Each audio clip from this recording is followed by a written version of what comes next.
Hi friends and family, thank you so much for joining me. This is day 25 in the series I'm doing called In the Midst. This is part 4, looking at love.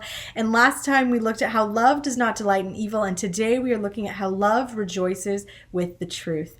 And we are going to take two meanings away from this part of our definition of love. And the first is this more broad meaning that most of us probably see when we read this chapter, and that is this idea of telling the truth. When you tell the truth, you are loving someone because you're not slandering them, you're not lying.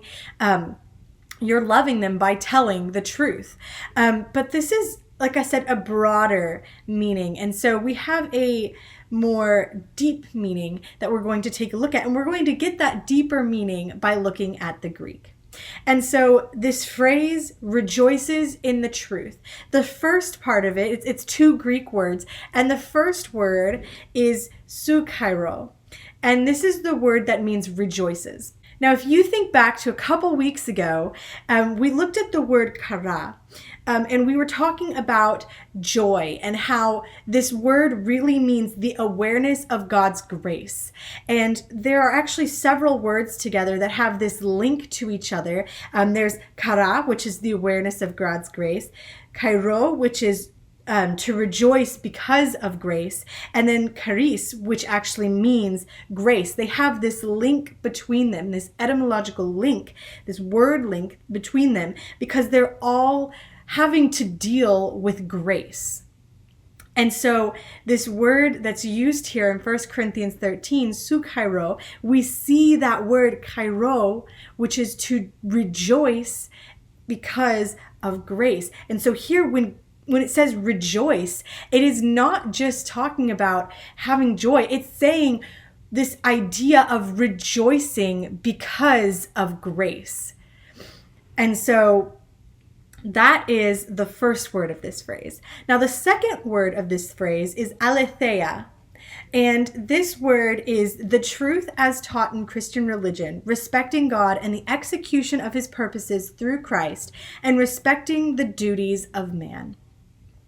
So this is talking not only about the truth, like, okay, maybe the sky is blue. That is a fact. That is the truth.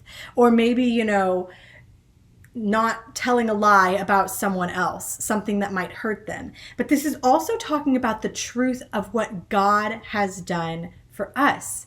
It's saying the truth as taught in the Christian religion, which includes things that are true about other people, but it also includes the truth of what Christ has done for us. And so when it says here, rejoicing in the truth, it's not just talking about physically telling the truth. We see this idea of rejoicing, having joy, because we know what God has done for us. So we rejoice because we know what Christ has done for us. We rejoice because we know this truth. And so that we see two actions here. One is this idea of rejoicing, having joy because of what Jesus has done for us. We said a couple of weeks ago when we were talking about joy that it is choosing to have joy because we know what God has done for us. It's not looking at our earthly circumstances and expecting everything to be perfect. It is choosing joy because we know what Jesus has done for us. And so we see this idea again. We are rejoicing because we know the truth. And then the second part we see, the second action, is the idea of telling the truth, which is not limited to saying things that are true about other people, not telling lies that will harm, but it's also expanded to mean telling the truth of what God has done for us, being this witness to the great actions of Jesus Christ. In John 14:6, we see Jesus told him, I am the way, the truth, and the life. No one comes to the Father except through me. Jesus is the truth. We rejoice in the truth because the truth is Jesus. What he did for us is the truth. And we are to go out and proclaim this to those around us.